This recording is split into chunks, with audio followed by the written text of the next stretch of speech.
Hi, my name is John Elizabeth Stintzi, and I'm the author of the poetry collection Junebat, as well as the novel Vanishing Monuments, which is somewhere around here.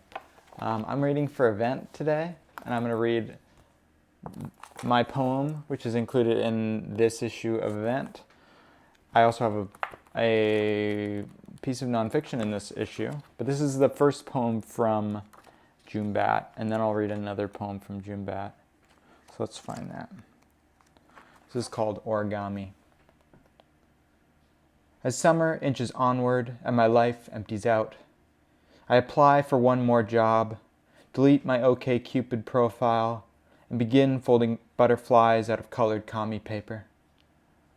The asylum of the blank room, the idleness of sitting on a borrowed chair at a plastic folding table, watching videos on YouTube of people I don't know playing video games I'll never play.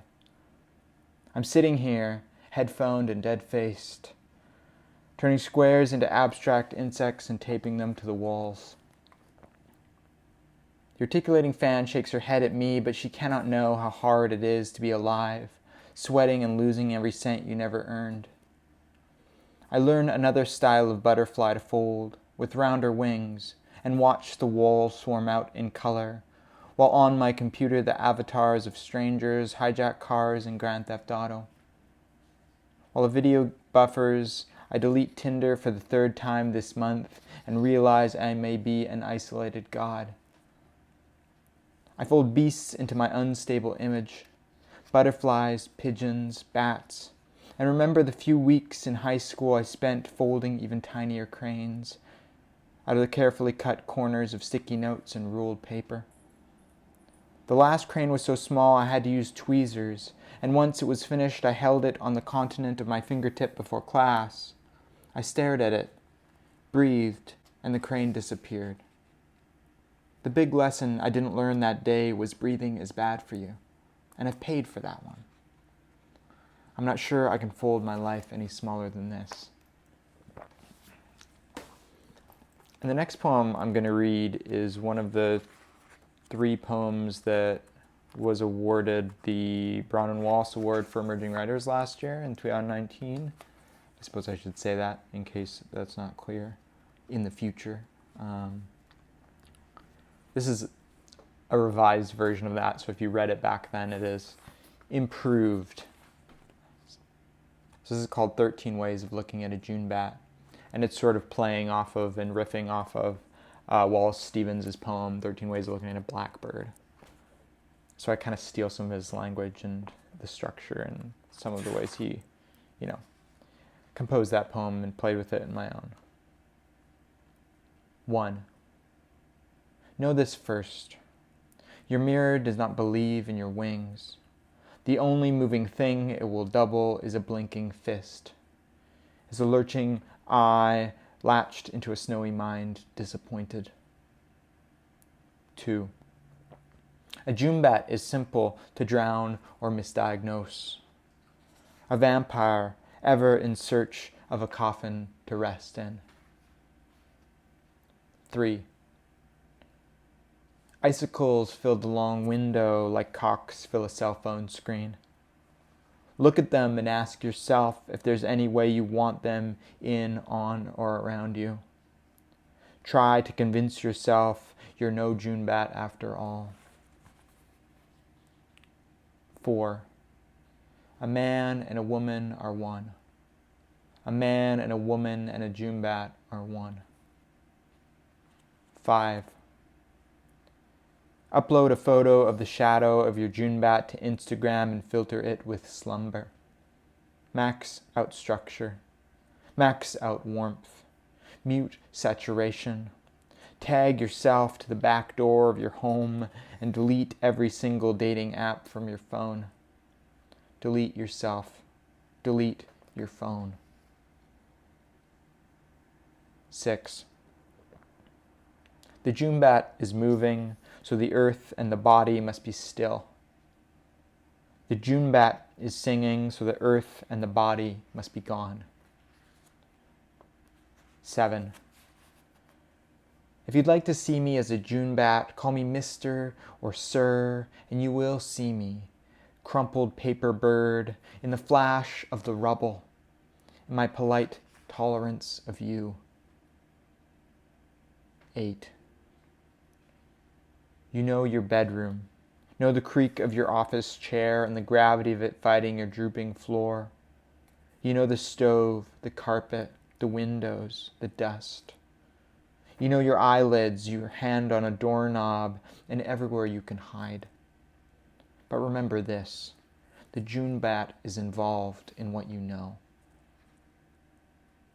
9. Some days I do not know which to prefer, the image of myself in the mirror, or the image of the mirror in myself. 10. Don't not unforgive yourself. Stack your negativity like laundry quarters. Fold yourself into small contradictions. Feed on the Spanish warbling as you stuff black and gray and white clothes into frothy water guts in Jersey City. Take the advice of the women when they tell you to dry on high heat. Pull yourself to the edge of yourself. Look back swiftly and catch the paper wings wiggling off your scapulas, off guard. When you get back home, continue to hate yourself. Try to light your wings on fire. 11. You are not your body unless you are. You are not your Twitter bio unless you are. You are not a blackbird unless you are. You are not a boy or a girl unless you are. You are not your thirst unless you are. You are not a symbol unless you are. You are not alone. You are not. 12.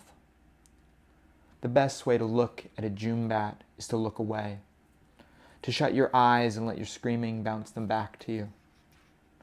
Junebats can only be seen when your walls are down, when the snowbanks grow tall as the skyline, and the world is frigid and flat. This is where they fold. This is where they fly. The Junebats are at one with the drifts. We too.